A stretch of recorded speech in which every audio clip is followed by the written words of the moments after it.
பிரியமானவர்களே, இயேசு கிறிஸ்துவின் நாமத்தில் உங்களுக்கு என் அன்பின் வாழ்த்துக்கள். நல்லா இருக்கிறீங்களா? ஆண்டவர் இயேசு உங்களை நேசிக்கிறதுனால தினமும் உங்கள்கிட்ட பேசுறாரா? ஆனா நீங்க அவரோட பேசணும்ல, ஜெபிக்கணும், வேத வசனத்தை தியானிக்கணும். சும்மா வாக்கு ஜீசஸ் ஒரு 3 நிமிஷம் கேட்டுட்டா போதாது, நீங்க அவருக்கு டைம் கொடுத்து அவரோட அமர்ந்திருக்கணும். பார்த்தீங்களா, ஜெபம் பண்ணுவதற்கு அடையாளமா தான் இந்த ப்ரேயர் ஹேண்ட் இங்க வைக்கப்பட்டு இருக்கிறது. இது இயேசுடைய ஊழியத்துல 40வது வருஷத்துல ஆண்டவருடைய உண்மை எவ்வளவு பெரிது, அவர் எத்தனை உண்மையுள்ள தேவன் என்பதற்கு அடையாளமாய் இது வைக்கப்பட்டு இருக்கிறது. இப்ப 45 வருஷம் ஆயிட்ட ஊழிய ஆரம்பித்து. ஆண்டவர் உண்மை உள்ளவர், என்னை அழைத்த தேவன் உண்மை உள்ளவர். இந்த ஊழியத்துக்கெல்லாம் காரணம் அவர் உண்மை உள்ளவராய் இருக்கிறது தான். அவர் வாக்கு கொடுத்தார், அதிலே உண்மையா இருக்கிறார். அவர் அழைத்தார், என்னை நடத்துவதே உண்மையாய் இருக்கிறார். நான் சில சமயத்துல உண்மையற்ற போனாலும் அவர் உண்மை உள்ள தேவனாக என்னை நடத்துகிறார். அதை நினைத்து நான் அவரை துதிக்கிறேன். சரி, இப்போ ஆண்டவர் நமக்கு கொடுக்கிற ஒரு வார்த்தை என்ன தெரியுமா? ஆபகுக்கு 3:18 வசனம். ஒரு பக்தன் சொல்றாரு, நான் கர்த்தருக்குள் மகிழ்ச்சியாய் இருப்பேன், என் ரட்சிப்பின் தேவனுக்குள் களி கூறுவேன் என்பதாய் சொல்றாரு. அதாவது நம்ம எப்பவுமே மகிழ்ச்சியா இருக்கணும், ஆண்டவருக்குள்ளே களி கூறணும். இது ஆண்டவருடைய விருப்பம். நீங்க சந்தோஷமா இருக்கீங்களா? மன மகிழ்ச்சியா இருக்கிறீங்களா? அதுக்கு தானே ஆண்டவர் உங்கள்கிட்ட பேசுறாரு.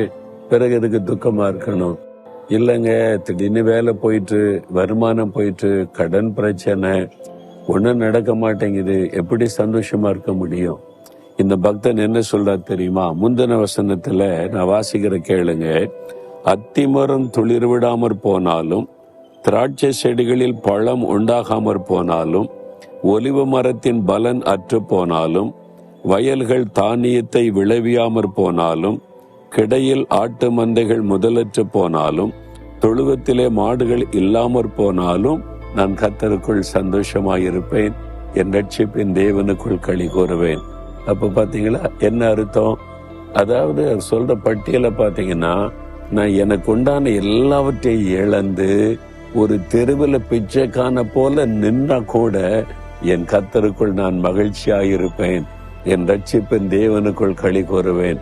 அப்ப என்ன அர்த்தம்? இது எல்லாவற்றை விட அவர்தான் எனக்கு சந்தோஷம். எனக்காக மரித்து உயிர்த்தெழுந்த அவர்தான் என் மகிழ்ச்சி. அவர் எனக்குள் இருப்பதா சந்தோஷம்.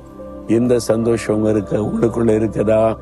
இயேசு உங்க கூட இருந்தால், அவருடைய ரட்சிப்பின் அனுபவத்தை பெற்றால், ரட்சிப்பின் தேவனுக்குள் ஒரு களி கூறுதல், இதாங்க உண்மையான சந்தோஷம்.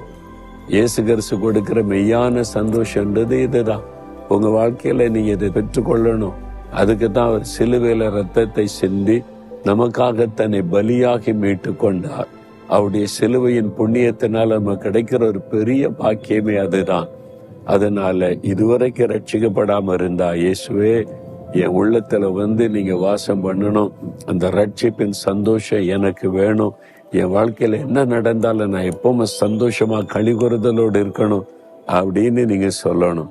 அதுதான் இயேசுவோடு நடக்கிற உண்மையான அனுபவம். சரியா?